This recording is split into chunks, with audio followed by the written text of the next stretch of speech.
Welcome to the video lecture on work study. In this video lecture, we'll be seeing work study.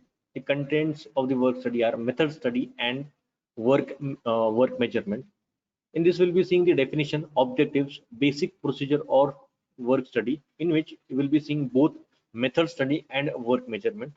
Also, we'll be seeing the symbols used in drawing the charts, diagrams, activity charts, and string diagram. We'll be seeing in this video lecture. So the work study, it is a generic term for the techniques of method study and work measurement both. So work study is divided into two parts. First one is the method study, or it is also known as motion study, and second one is the work measurement or time study. The objectives of the work study are higher productivity, effective use of human effort, effective use of the plant and machineries. Now we'll be seeing the first part of the work study, that is method study. So method study is a technique of systematic recording and critical examination of existing and a proposed way of doing work and developing an easier and economic method. So the objectives of the method study are to improve the productive time by eliminating unnecessary movements, arrangement of the sequence of motions in their most efficient order, improvement of the plant layout and workplace layout, and to reduce the human effort. Now the procedure of the method study are, it involves the 7 steps. The first step is the selection of the work or job which is to be improved. The next step, or the second step, is to record all the facts about the method. Third step is to examine the above recorded facts critically. Then we need to develop the most efficient and economic method. Next step is to define the new method. After defining, we need to install the new method, and finally the 7th step is to maintain the new method by regular checking. The first step of the method study is the selection of work. So while selecting the job for doing method study, the following factors are considered.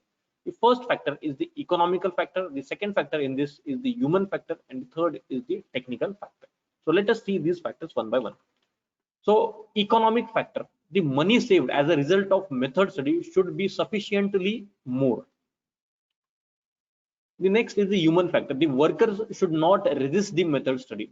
The worker may resist this study due to the following factors, that is the fear of unemployment, fear of reduction of wages, and the fear of increased workload. The next point is the technical factor. So all the technical details about the job should be made. The second step of method study is to record. So in this step, the details of the existing method are recorded. This is done by direct observation of the work. So different charts are being used in the recording. So here we can see there are 3 types of different charts. The first one is the process chart. In the process chart, we are having outline process chart, flow process chart, and two-handed process chart. So which are being used to show the sequence of the activities. Next is the diagram.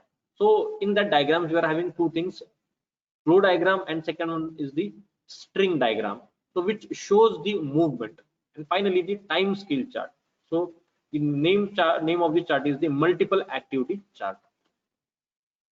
So for drawing these charts and diagrams, we require some symbols. So here are the symbols, and the what are the use of this, we'll be seeing them. The first one is the circle. The name of this is the operation. So this circle represents, or the operation represents, process, method, or procedure. Usually the part, material, or product concerned is modified or changed during the operation.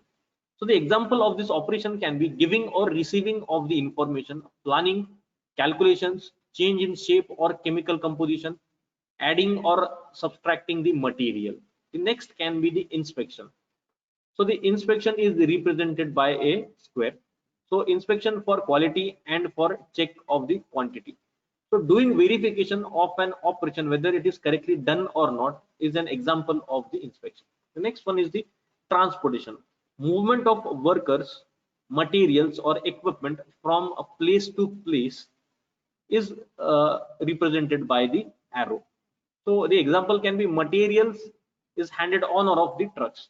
Next one is the temporary storage or delay, which is represented by the D, capital D. So it represents delay in sequence or events. So the example can be bricks stacked in between the floors. And finally, the permanent storage, which is represented by a triangle. So it represents the control storage in which material is received into or issued from a storage. Now the first type of chart is the outline process chart. So it is a chart which gives an overall picture by recording only the sequence of main operations and sequence. So in preparing such a chart, only the symbols for operation and inspection are necessary or being used in this. So the next type of chart is the flow process chart. A flow process chart contains more information than the outline process chart, as they record additionally storage, delay, and transportation. So this is a typical example of a flow process chart. Here we can see the symbols being used, that is the triangle which is being used for the in old engine stores. The triangle we can see this, we'll be seeing what is the triangle being representing. So the triangle is representing the permanent storage. So here we can see the engine is being taken out from a permanent storage. So it is being represented by triangle, and here we are writing down this activity. Then this arrow is representing the transportation. So picking up the engine by crane, then transported to the next crane, unloaded to the floor. So these are the various examples of the transportation. Then the operation, engine been stripped is another operation. Then another operation, and this is the main components been cleaned and laid out. Then we can see the square, which is representing the inspection. So components inspected by wear. So inspection report return, report return. So these are the various sequences or processes in the flow process chart. We need to write it down like this, and we need to classify this into activity as it is a non-productive or productive activity. So after doing this, after writing down this, now we need to write it down the steps, or we need to write down the diagram for this. So the first thing was the storage. From the storage, we are starting from this point. Then the second part is the transportation. Next part is also this transportation. Then next is the operation. Then there are two operations, and again there is an inspection. Like this, we need to draw the diagram from the flow process chart. So this is the material type of flow process chart. Let us see what are the other types of the flow process chart also. So the various type of flow process chart are the man type, material type, and the equipment. So let us see what these three are doing. So man type flow process chart records what the worker does. Flow process chart of the material type records how the material is being handled, and the flow process chart of the equipment type records how the equipment is being used. Next is the two-handed process chart. So it is a chart in which the activities of workers' hands are recorded in relation to one another. So it is generally used for repetitive operations when one complete cycle of the work is to be recorded. So here in this diagram, we can see how it is being recorded. So here we can make a separation. So here the left-handed process are being shown over here, and over here the right-handed process are being shown. And we can see how the hands are being moving and how we can improve the process, or which are the productive activity and non-productive activity, and we can eliminate the non-productive activity through drawing of this diagram. So the next type of the chart is the float diagram. So it is a process chart when superimposed on a plan of working area. So here we can see it is a process chart which is superimposed on a plan of the working area. So here again we can start over here. So it is representing a transportation over here, or this point. Then again it is in transportation, again it is being transported at this point. Then here there is a delay over here. Then again there is a transportation, again there is an operation, then transportation. Likewise the process are being superimposed on the plan area. So this type of diagram is known as the flow diagram.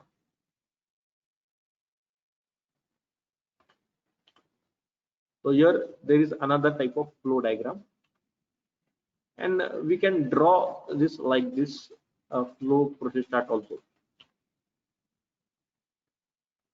Then the next is the string diagram. So what is a string diagram? It is a scale plan on which a thread is used to trace and measure the path of workers. So it is a very useful tool for recording the distance traversed by a worker in the working area. The flow diagram and string diagram look similar to each other but differ in scale.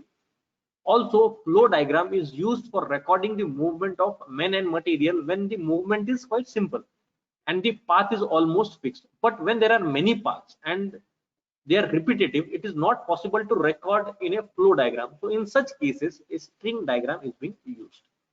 So this is a typical string diagram. Now, how to draw this diagram? We'll be seeing this. So this is the movement study sheet. So we need to prepare this study sheet. The worker, the first step for preparing this string diagram is to prepare the study sheet. So the worker under the consideration is followed, and the different points in the working areas he covers are noted down in a study sheet and continued till a representative picture of the worker is obtained. Next step is drawing a scale plan of the working area. The points at which the worker has moved or stopped are drawn to scale with doorways, columns, etc. that affect the paths of the movement. The plan is then attached to a softwood board and pins are driven at every stopping point. So after this, the next step is to combine this step 1 and 2 to construct the final diagram. In the final step, a measured length of the thread is taken and tied around the pin, and starting of movement is continued till all the points are being covered over there. In the application, what are the applications of this string diagram? So it is used for recording the complex movements of the material and men. Then congestion, underutilized paths are easily found out by using this. Then it is correctly used to check whether the workstation is correctly located or not. And the last type of chart is the multiple activity chart. So it is a chart on which the activities of more than one subject are recorded on one common time scale to show their interrelationship. So it is a useful recording tool for situations where the work involves interactions of different subjects. So example can be of this: one or more worker looking after different machines, or a group of workers loading materials at one point and dumping the same at another point. So here the time factor is being considered in this multiple activity chart. So the difference between this chart and the other chart is that time scale is used in the multiple activity chart. Multiple activity chart is useful in identifying the idle time of a worker or machine, whereas the other charts are useful to identify the excess distance. So here it is in a typical multiple activity chart. In the initial page, we are writing down all the activities of this, and then we are properly placing it. Here, properly placing of the labors are being done, and here we can find out the what is the time being saved over here. So like this is the usefulness of the multiple activity chart. After doing this was the step of the recording. So all the activities are being recorded by using the various type of charts and methods. So after recording, we need to do the examination. So this step comes after the method is recorded by suitable charts and diagrams. So critical examination is done by questioning technique. The individual activity is examined by putting a number of questions. So what are these questions? The following sequence of questions are being used. There are nearly 5 factors for which the questions are being asked. So these 5 factors are purpose, place, sequence, person, and means. So for each factor, we are asking 4 questions, and out of this, the third question will be the various options we are having for this particular factor, and the fourth step will be for which sect will be selecting amongst these options will be that. So the first question is what is actually done in case of purpose, then why it is being done, then what else could be done, and what should be done. So this is giving us the answer for this purpose. The second is the place where it is being done, why it is done there, where else could it be done, where should it be done. Next step is the sequence, when is it done, why it is done, when could it be done, and what should it be, what should it be done. Next factor is the person factor, who is doing it, why does that person do it. The third question is who else could do it, and finally what should be done. And the fifth factor is the means, how is it done, why is it done that way, how else could it be done, and how should it be done. So these are the five factors, and for each five factor we are asking the four questions. So by doing this questioning, unwanted activities can be eliminated. Number of activities can be combined or rearranged. The fourth step is to develop a new method. To develop a new method, how we are developing that method? By answering the questions like the fourth question for every factor, that will be giving us the answers for the new method. And by combining all this, we'll be getting a new method. So first factor is the purpose. What should it be done? So here we are asking this question. What should it be done? So this question will be giving us the answer for the new developed method. Place, where it should be done. Similarly, sequence, when it should be done, person, who should do it, and finally means, how should it be done. So by answering this, we will be developing a new method. After developing a new method, the next step is to define. So once a complete study of job is done, a new method is being developed, it is necessary to obtain the approval of the management before installing it. A report should be prepared giving the details of existing and proposed method. The report should show brief description of the old method, brief description of the new method, reasons for change, advantages and limitations of the new method, savings expected in materials, labors, etc., cost of eliminating the new method. So after submitting the report and getting the approval to the management, so we need to install it. So this is the most difficult stage in method study. Why it is? Because the support of supervisors, trade unions and laborers are required for installing the new method which is being developed in the method study. And finally, to maintain this the method, so it should be seen that the method introduced is followed. The workers after some time may slip back to the old method. Periodical review should be made regarding the suggestions from workers and supervisors for further improvement. Work measurement. So after finishing the method study, the second part of the work study is the work measurement. So work measurement is a technique to establish the time required for a qualified worker to carry out job at a defined level of performance. The objectives of the work measurement or the time study are to reduce or eliminate the non-productive time, to fix the standard time for doing a job, to find out the least time consuming method for a job. So these are the objectives of the work measurement. Uses. First use is to compare the efficiency of alternate method. Then it helps in labor budgeting. Then to prepare the incentive schemes. And finally to find the efficiency of workers and compare it. So these are the uses of the work measurement and time study. Okay, techniques of the work measurement. So the different techniques used in the work measurement are stopwatch time study, production study, work sampling or ratio delay method, analytical estimating, predetermined motion time study. So these are the various methods of the work measurement, but we'll be studying the stopwatch time study method.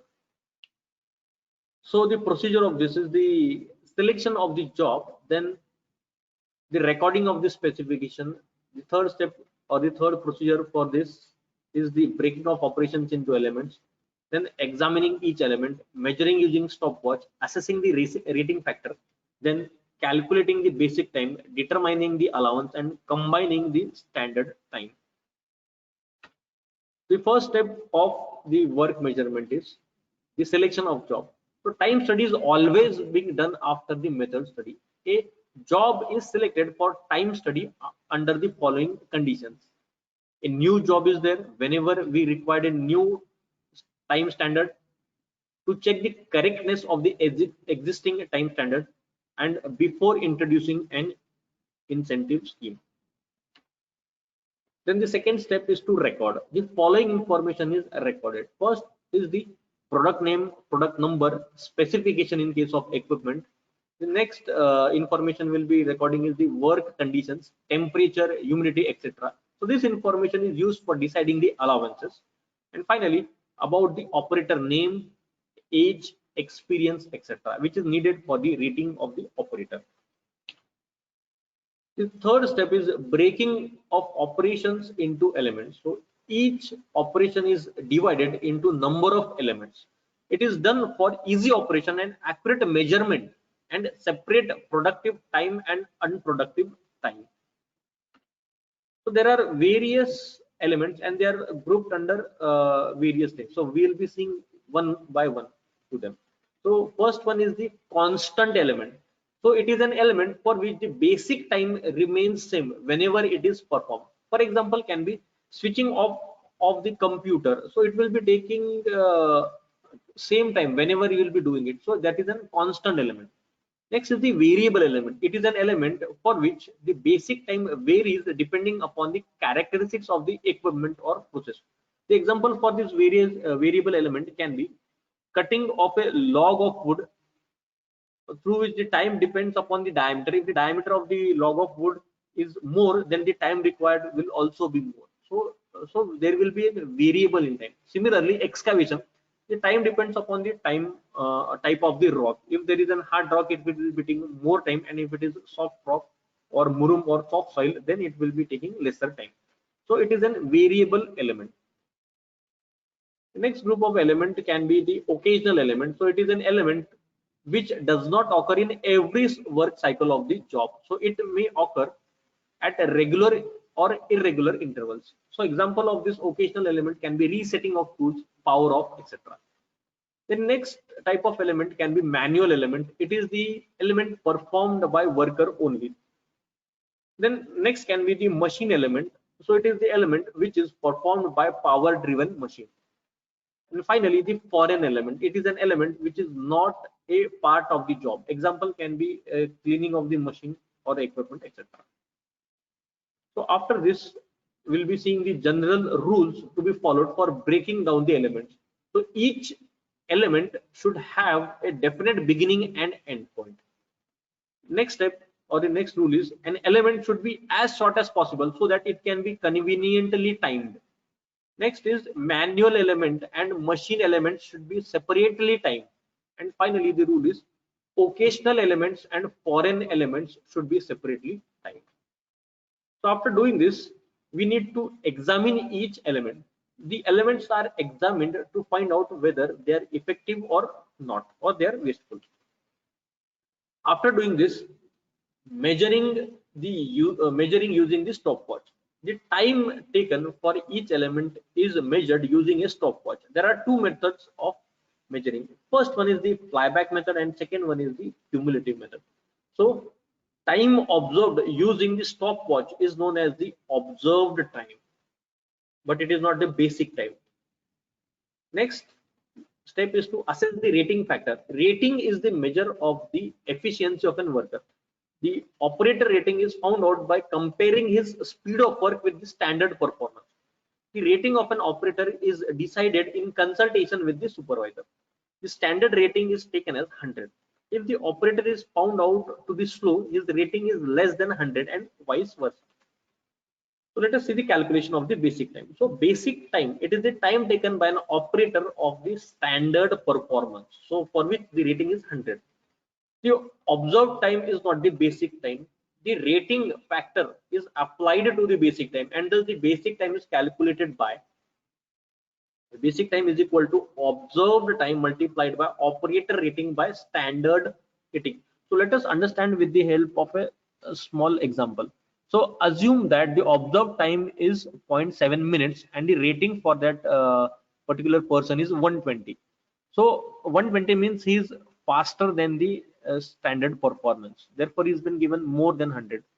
So now how to calculate the basic time for this? So 0.7 multiplied by 120, that is operator rating, divided by standard rating. So here we can see the basic time has increased in this case since the labor was fast. So it is equal to 0.84 minutes over. Finally, determining the allowances. The extra time is known as the allowance. The worker, we know that the worker cannot continuously work all the day. So he will require time for rest, drinking water, etc.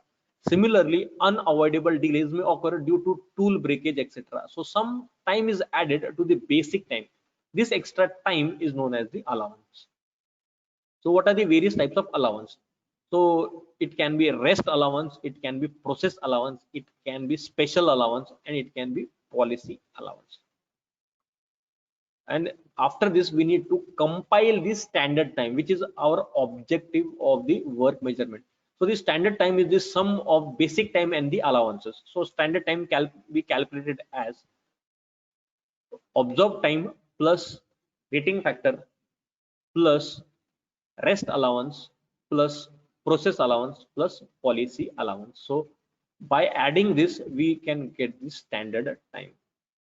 So this was all regarding the work measurement, and in this video lecture we have seen work study. So thank you very much.